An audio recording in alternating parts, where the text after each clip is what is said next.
Number 10, Brian Morrison. You know, the drummer from that one band? I don't know, he sounds like a drummer. We'll start with a recent addition to Marvel Comics. Brian Morrison made his first debut in X-Men Gold Volume 2, issue 36. He was a pretty average kid until, you know, he wasn't all of a sudden.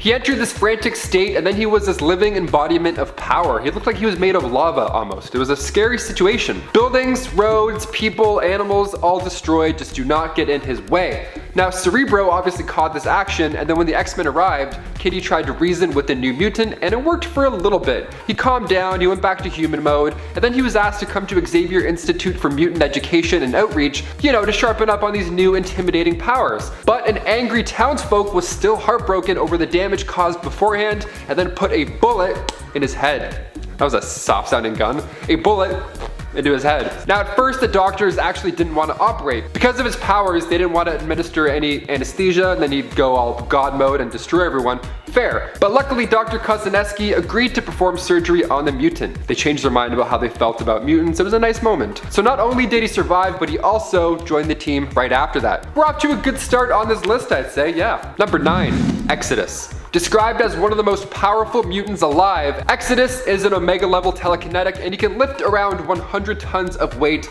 all telekinetically, like I just said. He was born in the 12th century and he made his first appearance in X Factor 92, and from birth, Bennett felt different. Like he had this power deep within him, something was there, but he wasn't quite sure what it was. Now at this time, he was an adult, he was a crusader who was best friends with the Black Knight of that era, Eobard Garrington. But then when he finally arrived to the Tower of Power all alone, he was exhausted. He had traveled far and wide to get there, and then when he arrived, he heard a voice, and it spoke to him, asking if he was willing to risk everything to become powerful.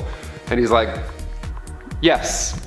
Whoever that is, yes, definitely, yes. Then his powers manifested. So now in X-Men Legacy, he brought Professor X back from the dead, and then in new X-Men Volume 2, issue 46, he regenerated damaged organs, which honestly, not bad for a guy who's now immortal as well. And before we continue on with this list, we want to ask you guys to go ahead and give this video a thumbs up if you're enjoying it. I mean, if you're still with us now, odds are you're liking it enough, so just give it a little tap, and then we'll get right back into this list. Easy peasy. Number 8, STRYFE. Making his debut in New Mutants issue 87, STRYFE was the clone of Nathan Summers, the son of Cyclops and Madeline Pryor. So he's a clone of Cable from the future, and he has this bad armor. He's a telepathic and telekinetic mutant, and unlike Cable, who has to devote his psionic powers to ensure this techno-organic virus doesn't get his right side as well, STRYFE doesn't need to worry about all that jazz. And obviously Apocalypse wanted this child. He wanted to raise the clone himself so that down the road he could one day claim the body as his own. Not a bad idea. Apocalypse named him STRYFE, and of course he had evil running through every lesson that he taught him. Number 7, Matthew Malloy. While some mutants seek out the hashtag Omega lifestyle, others just want an ordinary lifestyle.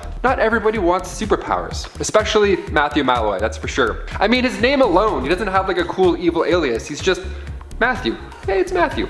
Old Eminem, Matthew Malloy. He appears for the first time in Uncanny X-Men Volume 3, issue 23, and he doesn't last long. Spoilers, sad spoilers. But it's a good reason, kind of, not really. One day in Charleston, South Carolina, Matt and his wife Jules were having an argument. It was a little bit heated, and then all of a sudden she vaporized. Yeah, the Skrulls have great timing, I guess. And that of course traumatized him, and then a year later when he finally saw Jules' sister, his late wife's sister Alana, well, more bad stuff happened. He got so upset when he saw her and he started to remember all these things that his powers manifested, and he released this explosion of energy. Heartbroken energy. Alana's life was taken this time as well, so it's just getting worse and worse. His powers were uncontrollable. Multiple X-Men were biting the bullet after trying to stop this guy. So Tempest thought, you know what, let's just go back in time, and with the help of Professor X, also from the past, we can make sure Matthew's parents never meet and then never have him. Fair, good point. And the way Charles does it too is so casual. He's like, all right, ready? We're good. Let's go home. Number 6, Mastermind. Jason Wingard made his first appearance in X-Men issue 4. Now, he started off as a carnival mentalist, but was soon recruited into the Brotherhood of Evil Mutants from Magneto himself. He was needed for a very specific job. See, Jason, well rather Mastermind, was hired to use his illusionary powers to change Lorna Dane's memories so that she doesn't know that she's Magneto's daughter. Instead, she was made to believe that her parents had actually passed in a plane crash when she was just a wee child. Mastermind's power was also a necessity when it comes to taking over the country of Santo Marco.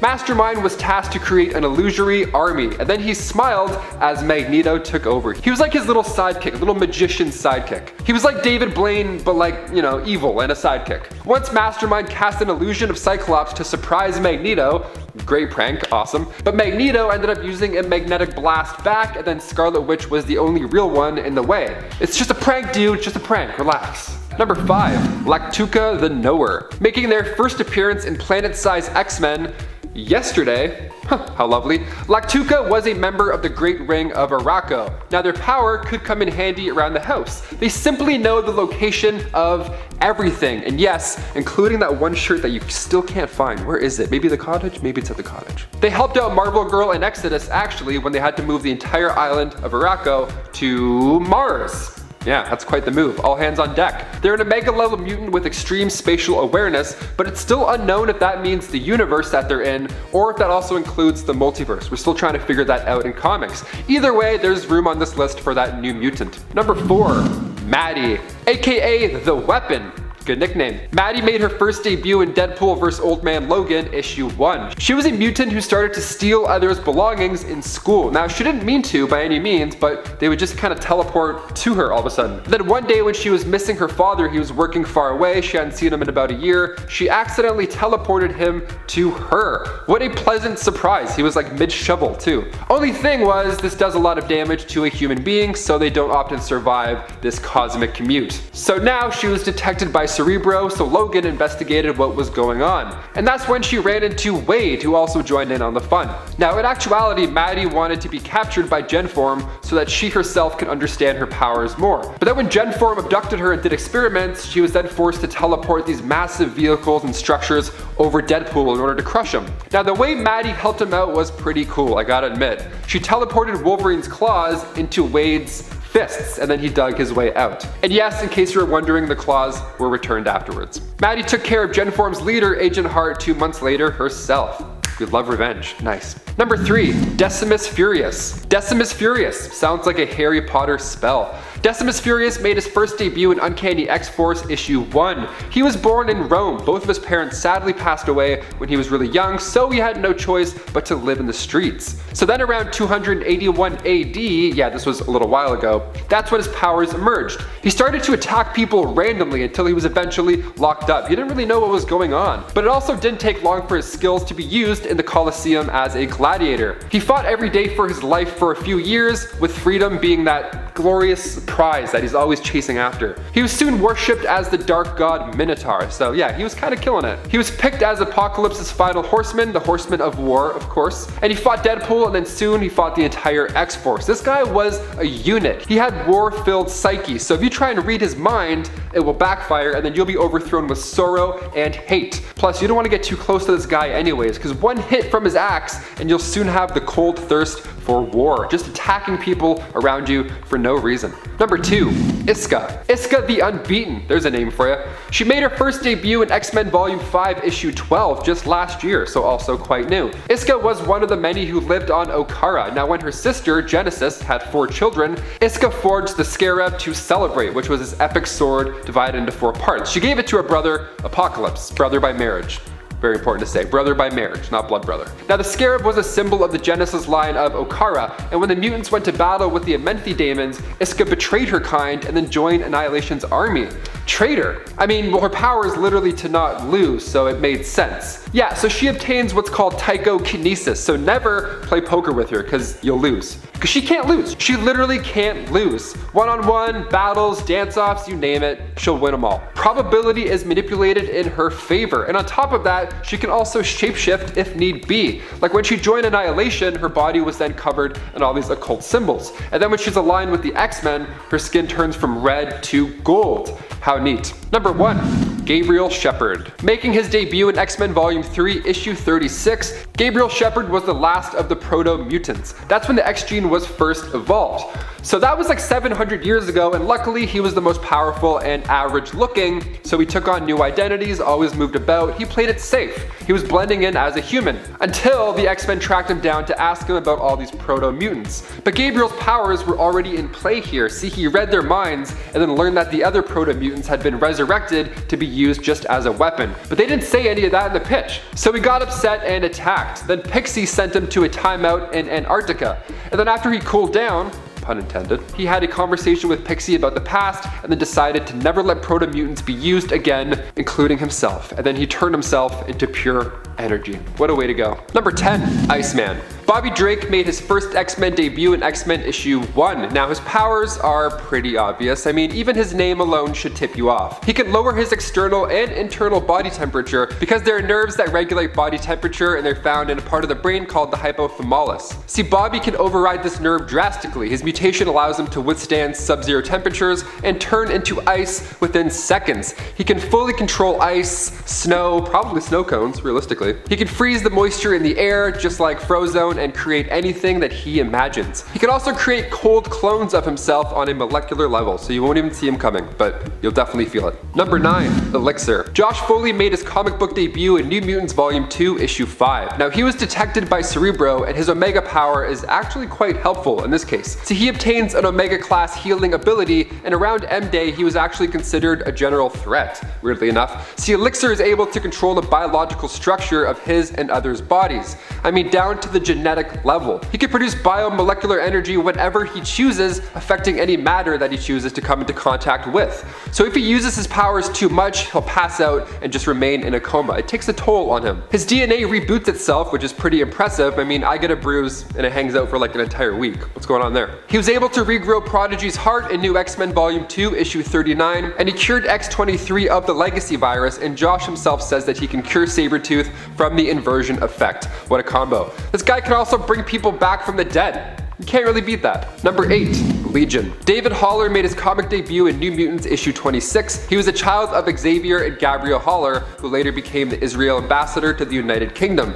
So the parents, I mean, there's a lot of pressure there already. See, he was kind of an accident. It happens. The pair had an affair decades back, but Charles was unaware that she was pregnant when he left her. Now the child was of course born a mutant with telepathic and telekinetic abilities, but he also had the ability to cause destruction with just his mind. The old Charles gene coming into play. Scott Summers describes David as Omega level, and the reason he's named Legion, well, it comes from the biblical demon Legion, where a man was possessed by many evil spirits, because David has 3 different personalities. All the powers with all the personalities. That's a scary, you don't want that. You don't want to run into him. Number 7, Kid Omega. I mean, yeah, Omega is literally in his name, so we have to include Kid Omega. Meet Quintavious QUIRE. He made his first appearance in X-Men issue 134. He's been described as one of the most powerful telepaths next to Jean Grey, who may or may not be on this list later on. I'll never tell. But he was once a host of the Phoenix Force as well. He was one of Xavier's prized pupils until he put together the Omega Gang. He wasn't always a bad kid. It's just, you see, what happened was on his birthday, when he was still young, he received a call from his parents to say that, oh, you're adopted. Happy birthday. Awesome. And these kids are the hardest gang in town. They handle humans the way that they want, with violence, cool haircuts, and monologues, of course. Now he's been described as Omega level telepath and telekinetic and scion. Not bad for a kid. Number 6, Vulcan. He named himself after the Roman god of fire, so you already know that we're But Vulcan's real identity was that of Gabriel Summers. See, he was born after Cyclops and after Havoc. Well, not really born, he was surgically removed from his mother's body and then placed in an incubator accelerator, aged to be at his prime, and then sent to Earth to work for Devon Shikari, so a little bit different than the other guys. He escaped and was found by Moira McTaggart with no memories of who he is or where he came from, which is always good. But as a student, he was impressing Charles a lot, and all he wanted to do really was learn his abilities so he can help others. You can't beat that, come on, the guy, he's got a good heart. Sounds like the dream student. Now he can psionically manipulate energy however he wants. He can manipulate other mutant powers, and that's the scary part with Vulcan. He suppresses all of your superpowers. Emma Frost, Rachel Gray, and Xavier have all confirmed that after the events of M-Day, this alpha level mutant absorbed energies from the depowered mutants and then became an Omega level 1 himself. Number 5, Storm. Aurora Monroe made her debut in Giant-Sized X-Men issue 1.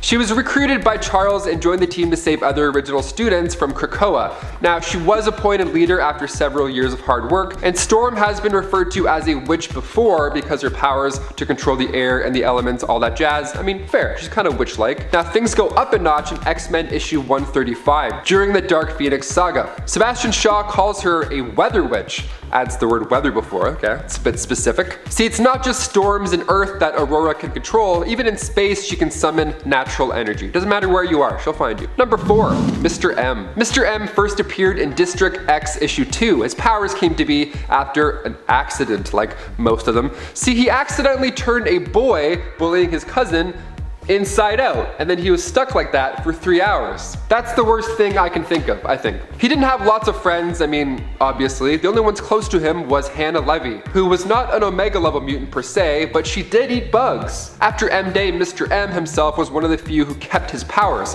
Now those Omega level powers being, well, I mean, this guy can literally do it all. He can control machines, resurrect the dead, phase through objects, manipulate matter, telekinesis, telepathy, and much, much more. Number 3, Proteus. Kevin McTaggart is of course related to Moira McTaggart, as you could have guessed right then. Now he's the son of her and her husband Joseph. Now their marriage was awful. Joseph was a total piece of shit. He was abusive physically and mentally, so Moira got out of there. She didn't even tell Joseph that she was pregnant, and to be honest, it's probably for the best. Guy's the worst. So young Kevin and Moira lived together at her mutant research center off the coast of Scotland. Now Kevin, as he got older, manifested abilities, which basically was this uncontrollable need for power. See, he craved it, his body needed it, so Moira had to hide him. She kept him locked in a cell for years, only referred to as Mutant X, because she wanted to keep him safe, and also others, you know? So one day while Magneto was fighting the X-Men, his cell was damaged and he got out. Now since the isosteric energy in his cell was no longer holding him back, Kevin defeated Polaris, he defeated Multiple Man, and even escaped the Phoenix. He survived the Phoenix, that's crazy. Now his body was starting to burn out like Moira tried to prevent all this time.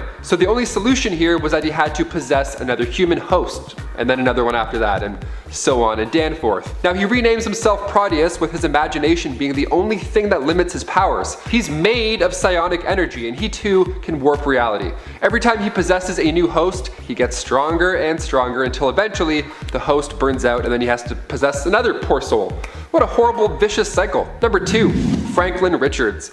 I was the impossible boy who could dream the future. I was a god, born to be with the mutants, but also born into the Fantastic Four, which means I have twice as many enemies. Damn, you could say that again, Franklin. He was born in New York City. Franklin Richards is the son, of course, of Reed Richards and Sue Storm, and he is quoted from Galactus himself as the most powerful mutant ever. That is quite, put that on a resume, that sounds great. He's a mutant beyond Omega power, in fact. See, Franklin was a member of Gen X, and he's also a future X-Men member in the Ultimate X-Men comics. Now, some of his powers include vast reality warping, psionic powers, he has control over the universe, so that's cool, must be nice. Precognitive powers are also helpful, even when he's dreaming. His dreams will tip him off on the future and what's going to happen in them. Now, the only dreams I have are the ones where my teeth are falling out, or I can't run and my legs are made of rubber or something like that, you know? It's not as fun. He can resurrect the dead, he can time travel, he can teleport, astral project, and he can duplicate planets and or people. So if your eyebrows aren't raised yet, that's fine, I can continue. At a young age, he was able to create a pocket universe. And in Fantastic Four issue number 604, this kid took not only 1, but 3 Celestials. One of them, he laid them out with just 1 punch.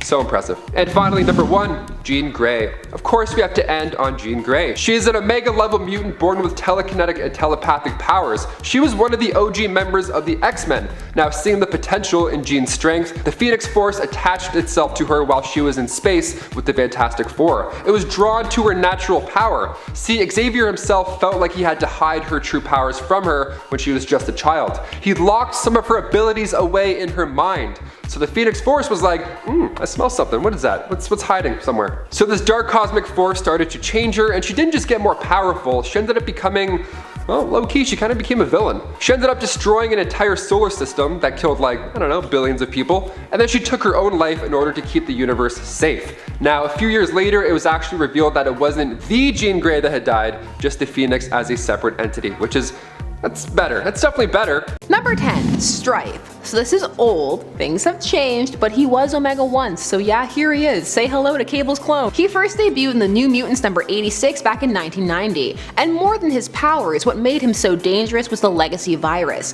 He was the originator of that. People can find ways to be a menace outside of their power set. This virus at first was Legacy 1 and then 2, but eventually mutated into Legacy 3. Version 1 was like a cancer, while version 2 targeted the X gene and would eventually lead to one's powers going haywire before you burnt out completely. This was to try and ignite a war between humans and mutants. Eventually the virus became Legacy 3, which could infect anyone. See, with Omegas you have to worry about so much more, especially if they're villains. Just regular dastardly do, plus what their powers can do when you try and stop them.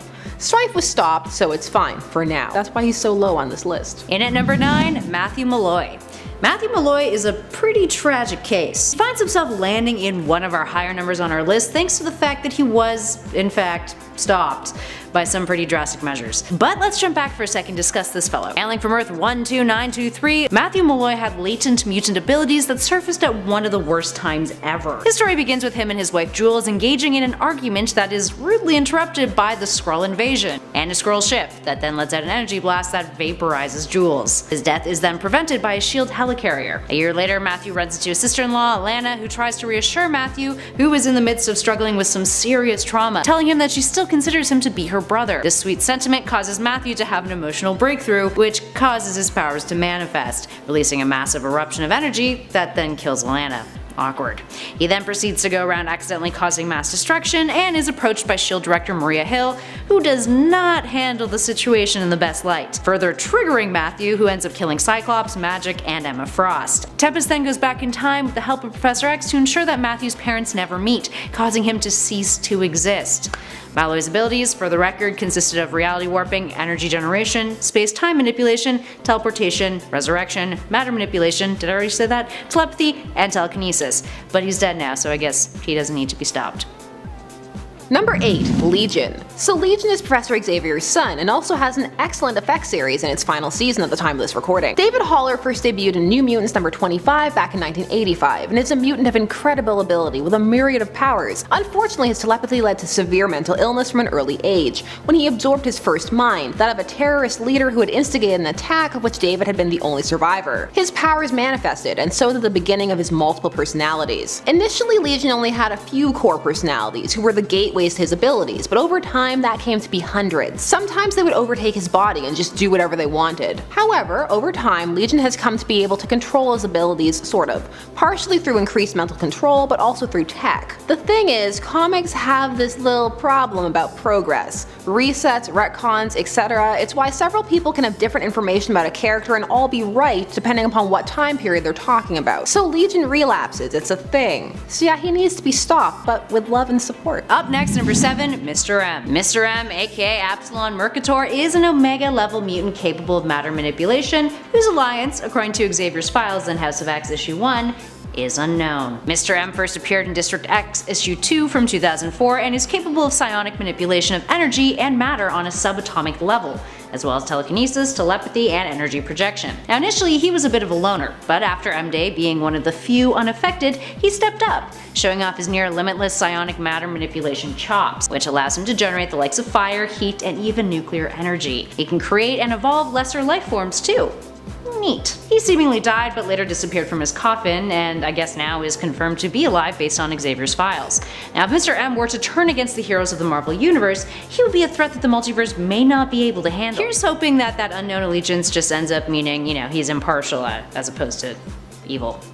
Number 6, Professor X. Professor X is a very interesting character to talk about because in the chasm between him and Magneto, writers tend to move him the most. There's something intriguing about warping someone good, that combined with some people's inherent thoughts about Charles's methods. House of X Charles, so modern Charles, who's back from the dead and living life in Phantom X's body, that's why he's walking again, is a force to be reckoned with. He's wearing Cerebro all the time and ready to subjugate all humanity.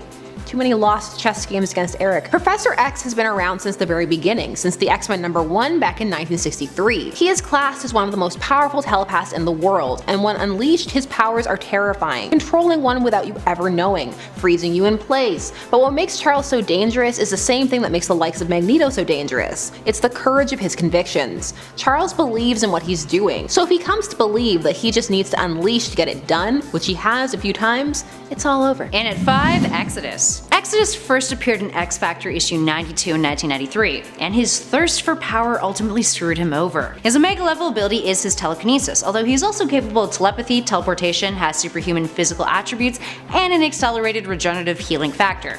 Oh, and dude is immortal. Yay, fun. Born in the 12th century, Exodus, aka Benito Peri, sought out to find the Tower of Power, the domain of the Eternal Pharaoh. Traveling through violent sandstorms, he eventually collapsed, hearing a voice that asked him if he was willing to risk everything to become one of the strong. Generally, you probably shouldn't listen to voices that don't have bodies. He was tested and his mutant powers manifested. He was then transformed into Exodus under Apocalypse's command, and was later stripped of his power and sealed away in a crypt in the Swiss Alps after he refused to do his bidding and kill his friends. Flash forward to the 20th century, Magneto found Exodus and took him back to Avalon, becoming his right-hand dude and embracing his inner evil. Exodus has the ability to do some pretty terrifying stuff.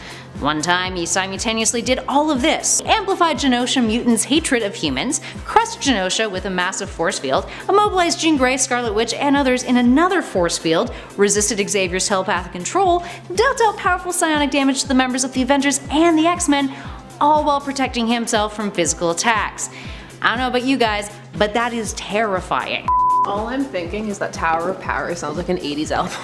Number 4, Proteus. So we've talked about Proteus a few times in this channel, and while his abilities are devastating, here on Nerd it's like we're Dr. Manhattan existing in all time periods simultaneously, so lots of facts from different periods. So Proteus debuted in Uncanny X-Men number 125 back in 1979, the son of Moira McTaggart, locked up from a young age because of the scale of his abilities. Proteus is a being of pure energy, who oftentimes has lived life as a parasite, hopping from host to host, burning up their bodies even though he doesn't have to. He mostly chills in the astral plane now. What many people remember about him is the iconic incident where he melts and warps both Wolverine and Nightcrawler using his powers, and traumatizes them both. Nightcrawler has an entire crisis of faith, and Wolverine is so shook that Cyclops has to throw coffee on him and yell at him to get him to fight again. Which is yes, a jerk move, but also a distraction technique. There are different kinds of leadership. So Proteus, all reality warpers really are terrifying, and both potentialities what they can do are equally so. One where you know something has shifted but can do nothing and just run through the streets screaming until it's either be locked up or adapt. Or the one where you never know, that there's just a vague terror. The unknown is that your life is constantly shifting around you. Your likes and dislikes, your friends, your enemies, and you'll never know. A puppet in your own life. A being with no agency being toyed with at the hands of a god. Yeah, not here for Proteus, and neither are the X-Men. Half the time, they're so annoyed to see him. Next, number 3, Vulcan. Vulcan is the brother of Cyclops and Havoc, the child of Christopher Summers, aka Corsair, and Catherine Summers, who was abducted from his mother's womb by the Shi'ar Empire after she was stabbed to death. Yay. As a fetus, he was tossed into a Shi'ar incubation accelerator, a tool normally used to breed slaves, see all this is really terrible, and was aged to the prime of adolescence. Taking on the name Gabriel, Vulcan is a mutant whose omega power is energy manipulation. He's capable of psionically manipulating, controlling, and absorbing vast amounts of energy, including magical energy and Cyclops' optic blasts to boot. He can go without food for long periods of time by absorbing energy, he can disable large amounts and different types of energy sources, survive in the vacuum of space, which is also terrifying, and can generate powerful enough force fields to allow for interstellar travel. He's also been known to manipulate electricity within a person's brain and use the powers of others by manipulating their own energy sources. Now, the exact limits of this power replication ability is unknown, although he did once use Jean Grey's telepathy without her consent, which is kind of creepy. Now, generally, the character has been known to be a villain. I feel like our whole number kind of defends that fact, but he is loyal to Krakoa, according to Xavier's infograph in House of X issue 1. So here's hoping maybe he won't need to be stopped. Number 2, Franklin Richards. Franklin Richards has undergone several shifts in power, but he's an Omega level mutant now beyond Omega thanks to House of X. Also, Cyclops is just gunning to separate parents from children in that story so far. Franklin's age also fluctuates. It's hard with kids in comic continuity, and sometimes they'll just suddenly be teens like a soap opera. Also, Franklin has given himself a superhero name, and it's Powerhouse. Yeah, that's what I'd expect a kid to come up with. I bet Reed Richards just goes home and sighs and is like, I'm one of the smartest men in the world. My son calls himself Powerhouse. So Franklin has been described as being one of the Celestials. It's just ridiculous. Thankfully, he is baseline good, because if he wasn't, who could do anything about it? It's pretty heavily implied that he's immortal. When it comes to Franklin, not only does he need to be stopped, but so do the writers. Stop it, it's too much power. There's nothing any of us can do except bow to our new god, especially if Cyclops gets his hands on him. And last but not least, in our number 1 spot, Magneto. Magneto is not only an Omega level mutant, but one of the most impressive villains to ever grace the pages of comic books, period. He first appeared in the X-Men issue 1 back in 1963,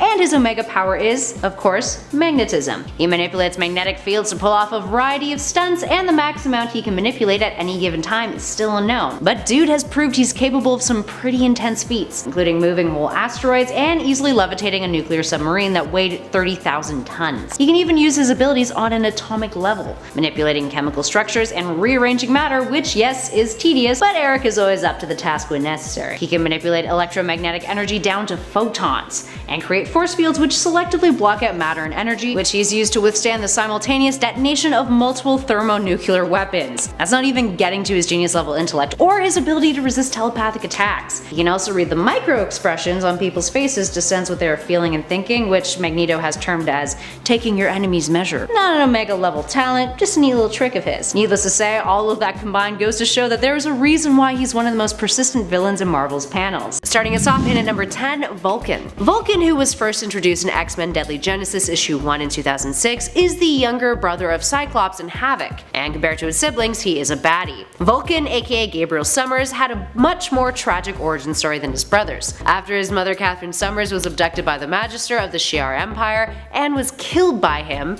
the unborn child inside of her was removed, that's Vulcan, and then placed in an incubation accelerator, which is normally used to breed slaves. Later, Vulcan would escape after being aged to an adolescent, and was found by Moira McTaggart with little to no memories of his past. Vulcan is capable of a whole lot. His powers include vast energy absorption, manipulation, transformation, and projection, all of which he does psionically. He can also control exotic energies like Cyclops' optic blast and magical energy. He has limited superpower replication and repression, force field projection and manipulation, psionic resistance, and life support and limited regeneration. Fun fact, Vulcan became an Omega level mutant when he absorbed a massive amount of mutant energies from M-Day. Moving on to our next number, in at 9, ELIXIR. ELIXIR is a character who first appeared on Marvel's panels in 2003 in New Mutants Volume 2, Issue 5.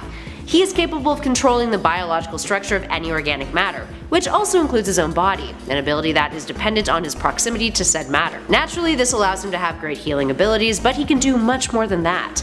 ELIXIR can boost and restore mutant abilities, he can cause welts and boils to appear on an individual, he can manipulate the life forces of others, create tumors, cure the legacy virus, cleanse the body of toxins like drugs, and even cause death. He's also practically immortal, with his abilities allowing him to resurrect himself, be reborn into a new body, or just regenerate on a cellular level. Must be nice. And it's not just himself that he can resurrect. He was able to affect the 16 million deceased mutants on Genosha, all at once, and was capable of resurrecting them according to Magneto's speculation. The Stepford Cuckoos also transferred Beast's knowledge of anatomy, biology, and genetics into his mind, furthering his capabilities. The one downside though is that ELIXIR can pass out after pushing his powers too far. Moving on to number 8, Legion. Legion, aka David Charles Haller, is the son of Professor Xavier, who is known for his severe mental illness, specifically his dissociative identity disorder, in which each of his alternate personas controls one of his superpowers.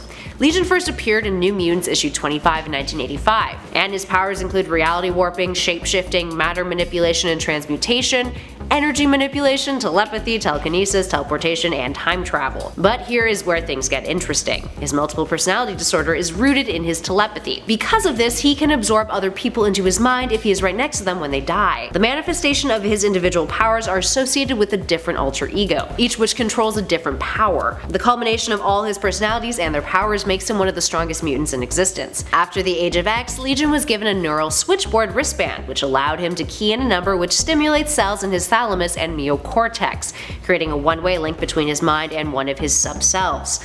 This lets him utilize his power sets without being overwhelmed by his other personalities. Moving on to number 7, Psylocke. Psylocke is a mutant who has the ability to construct weapons made of psychic energy, typically in the form of a blade. But that is not all. She has precognitive powers and is capable of telepathy and telekinesis. But let us backtrack for a sec. In her earlier appearances in Uncanny X-Men, she was capable of telepathy, reading, and projecting thoughts over long distances.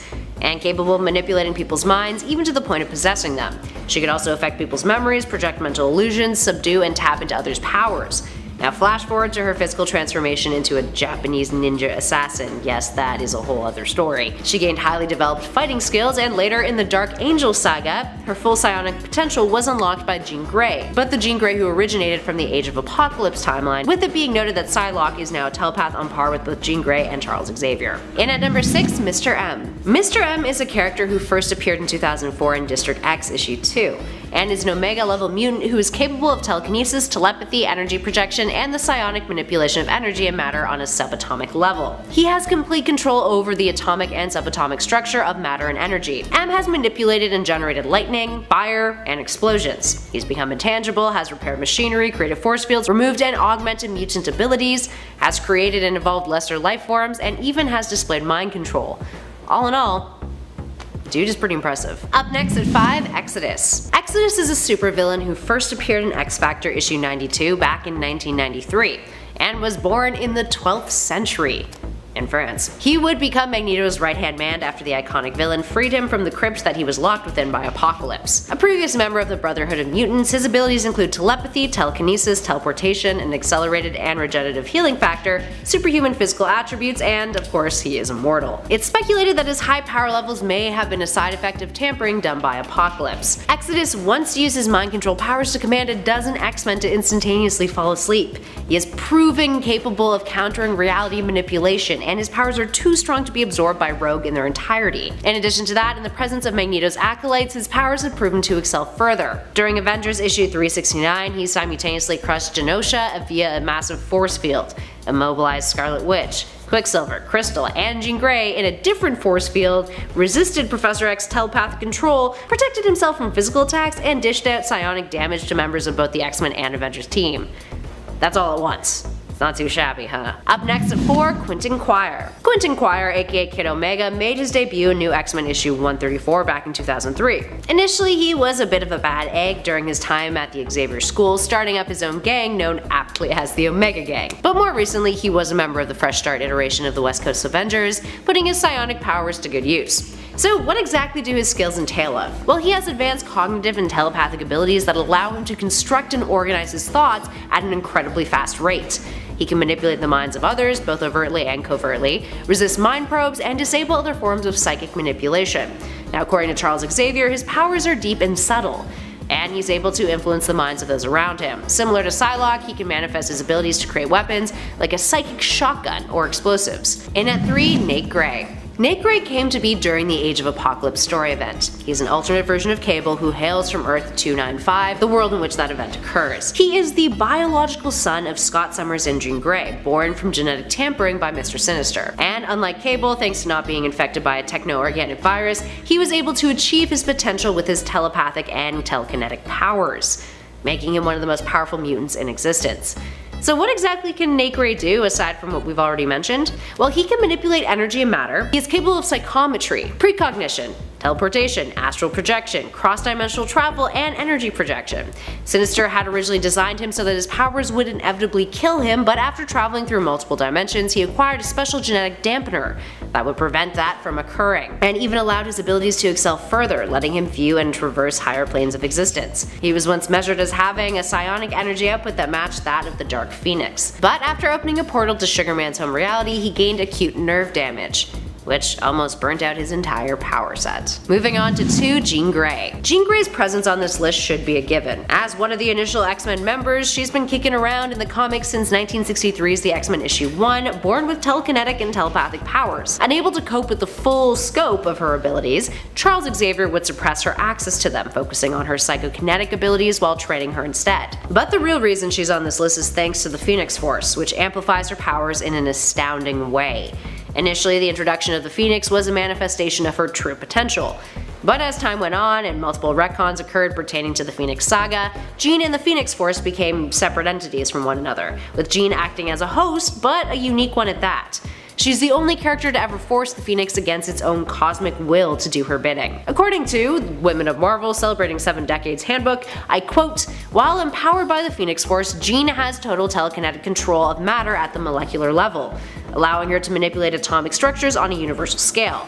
She can generate any form of energy in seemingly unlimited amounts, as well as absorb energy from sources as great as a supernova, or even convert her physical form to pure energy and back again. The Phoenix Force can also resurrect the dead under some conditions, and absorb the life force from other sentient beings to bolster its own. And last but not least, in at number 1, Franklin Richards. Franklin Richards is perhaps one of the most impressive characters on our list, primarily due to his young age. He is the son of Reed Richards and Sue Storm from the Fantastic Four, whose powers over the years have been established as one of the strongest skill sets to appear in Marvel Comics.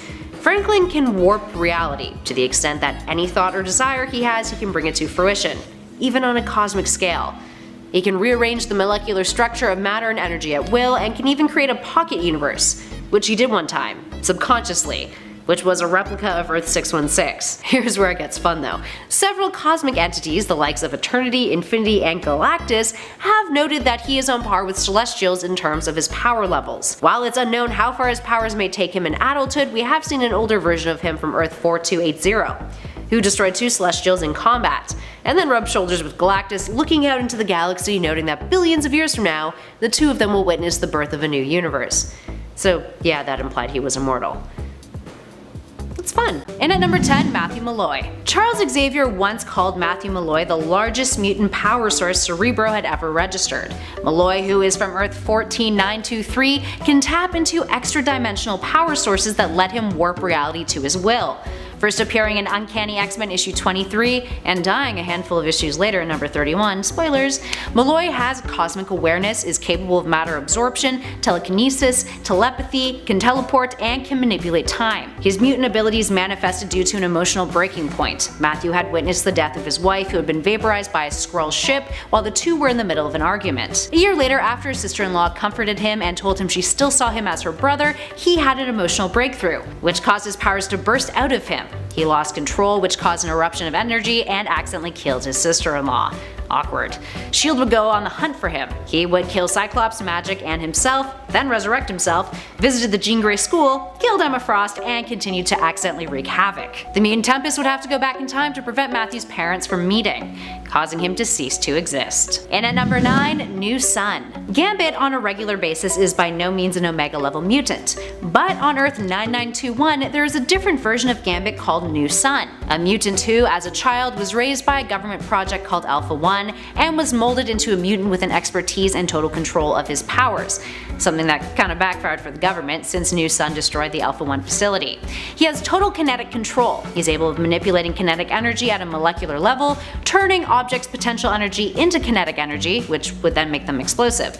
He has no blocks or restraints preventing him from using his powers on living beings, and does not need to make physical contact in order for them to work. In addition to that, he can cause other beings to not move, or cause them to be unable to stop if they are currently in motion. And he can simulate other versions of energy by manipulating the kinetic energy present by increasing molecular agitation. He can also transform himself into an energy wave that allows him to travel through space and into other dimensions in the multiverse. Oh, and he managed to kill his own reality's version of the Phoenix. Eventually he sought out Earth 616's Gambit and helped him escape Antarctica after he was abandoned there by the X-Men.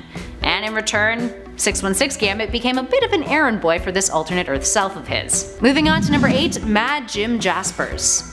Mad Jim Jaspers is an insane mutant who hails from Earth 238 and has nigh omnipotent reality warping abilities. Created by Alan Moore, David Thorpe, and Alan Davis, he first appeared in Marvel Superheroes issue 377 in 1981, and later popped into Earth 616 in Daredevil issue 7 from 1983. On Earth 238, he was a British politician who waged a war on mutants, having an anti-mutant and anti-superhero stance despite being a mutant himself. This was as a means for him to eliminate his fellow mutants in order to ensure his supremacy. Eventually he lost his sanity and created a cybernetic construct called the Fury, which could track, hunt, and eliminate mutants and superpowered individuals, a tool that turned out to be incredibly efficient in its successful extermination of those individuals, for the most part. His powers consist of dimensional manipulation, time manipulation, genetic manipulation, invulnerability, healing abilities, necromancy, levitation, animation, blast powers, divine powers, reality manipulation, shape-shifting, super strength, and teleportation. He can survive without a physical body, and his powers on 616 actually exceeded his limitations on Earth 238, the latter in which his abilities threatened to engulf the entire reality and spread to other realities, consuming them. And at number 7, the Marquis of Death. The Marquis of Death was considered to be a mutant beyond Omega level, and technically on his alternate Earth he was the most powerful mutant since he was the only mutant to have existed in that reality. He would teach Dr. Doom everything he knew, with Doom as his apprentice, and Doom would be responsible for killing him too. The Marquis, whose real name is Clyde Wincham Jr., hails from Earth 807128, and first appeared in Fantastic Four issue 562 in 2009, and died a handful of issues later. Capable of warping reality on a multiversal scale, he can travel between parallel universes, effortlessly obliterate pretty much anything, which also includes entire realities, and can create abstract entities who overpower the likes of Galactus. He could even control eternity, having the entity battle on his behalf, and that's a scary thought. Clyde essentially made himself the master of time and space. Thank God for Dr. Doom. And at 6, Proteus. Proteus is the son of Moira McTaggart, a mutant by the name of Kevin McTaggart, who can psionically manipulate reality. He can manipulate the energy around him at will, with his only limit being his own imagination. Having to live most of his life in forced seclusion, his powers are not to be taken lightly. He exists in a state of pure psionic energy, and has shown he is capable of possessing human bodies, although that usually ends poorly, with the bodies of most beings he's possessed burning out within a few days, even a few hours. None of the individuals he's possessed in the past have shown capable of breaking free of his domination. When possessing, Proteus can access all of their memories and retains them even after he's left their body. There is one restraint though: those with metal in their bodies appear to be immune to his possession, like Wolverine, with metal being his only weakness as it disrupts his energy and can disperse his consciousness. He can manipulate reality by transmuting matter, and he bends the laws of physics. He can turn buildings into liquid, a vehicle into bees, which he then commands. He can strip a person of their mutant powers, reverse local gravity, open fissures in the earth, and painfully stretch individuals into liquid shapes. His abilities are contingent on his line of sight. If he shifts to a different thing to manipulate, his previous manipulation will typically warp back and return to normal. And at number 5, Monarch. Monarch, aka Jamie Braddock Jr., first appeared in Marvel's panels in Captain Britain issue 9 in 1976. He is the brother of Captain Britain, Brian Braddock, and PSYLOKKE, Elizabeth Braddock. Jamie is capable of quantum reality manipulation, which allows Jamie to see the world as invisible string constructs. He can pull these to transform reality. Now he can only manipulate dense forms, with phase beings showing some level of resistance to him, and formerly he needed to be close enough to a target to touch the cosmic filaments it or they were composed of, but his range may now have grown. Now in addition to this, he has also demonstrated sorcery abilities, summoning extra-dimensional creatures and depicting mind control over others. He's proven capable of teleporting and, most horrifically, warping bodies into terrifying shapes. Yeah, no bueno. Moving on to number 4, Iceman. Now a lot of you guys mentioned Iceman and a few of our upcoming numbers in the comments below, so save them for last. Bobby Drake's abilities have really grown in power since he first appeared as one of the initial X-Men members in the X-Men issue 1 back in 1963. Iceman's Omega power is temperature manipulation, and while it's been stated that he's yet to tap into his full potential, the character's powers can potentially influence the ecosystem of the entire world. He can instantly decrease the temperature of ambient water vapor in his immediate environment, dropping it to below 0 degrees Celsius, which freezes it into ice. Now the ice doesn't break unless Bobby wills it to, and he can create an array of ice structures which include projectiles, shields, slides, and he has even crafted miniature cities before. He does not emanate cold, instead he decreases thermal energy, which he can also perceive in objects around him. And when Emma Frost possessed his body, we learned that he can do even more, like control all forms of moisture, freeze the fluids within people's bodies, and travel as liquid, solid, or gas. Up next, number 3, Hope Summers. Hope Summers first appeared in X-Men issue 205 back in 2007, and was the first mutant born after the events of House of M. Hope's ability is power manipulation. She can psychically manipulate and mimic the powers of other mutants, which is an ability that has unspecified limits currently, but mimics her victims' powers at their utmost capacity, which is pretty darn impressive. Her restriction of course depends on how close she is to the mutants that she's mimicking. And it's not only mimicry that she can do. She has proven immune to Rogue's lethal absorption powers, with her touch erasing all of the memories and powers that Rogue had previously absorbed. But she also cured her of the Strain 88 virus, so hey, not too shabby. Hope has also proven to jumpstart a newly emerging mutant power to an undefined extent, and she can redirect the force of magnetic fields into negative matter. Up next, number 2, Magneto. It should be no surprise that Magneto finds himself on this list. He was actually who Xavier, in his files in House of X1, used as an example when defining an Omega level mutant versus a mutant with an Omega level ability. I quote, "Both Magneto and Forge are the most powerful mutants of their power types on the planet, magnetism and technopathy, respectively. But what makes Magneto, and not Forge, an Omega level mutant is that the upper limit of Forge's measurable powers could hypothetically be surpassed, and in fact has by multiple humans on the planet, while the upper limit of Magneto's power cannot be surpassed by any measurable fashion." End quote. So, what do those powers entail? Well, he can manipulate magnetic fields to achieve a wide variation of effects. The maximum amount that he can manipulate at one time is still unknown, although he's proven such feats as moving asteroids and levitating objects like a 30,000-ton nuclear submarine. His abilities extend to an atomic level, specifically the electromagnetic force responsible for chemical bonding, which has given him the power to manipulate chemical structures and rearrange matter. He can generate electromagnetic pulses and manipulate electromagnetic energy right down to the photons. He can turn invisible by warping light and can resist strong telepathic powers, which has often been explained thanks to his helmet or because of his electromagnetic powers interfering with the attack or just from his own willpower. Plus, he's a genius, with experience in fields that include genetic manipulation, particle physics, and engineering. He also once had the power of a magnetic personality. But as you can imagine, that kind of fell into obscurity compared to pretty much everything else we just mentioned. He was a charmer.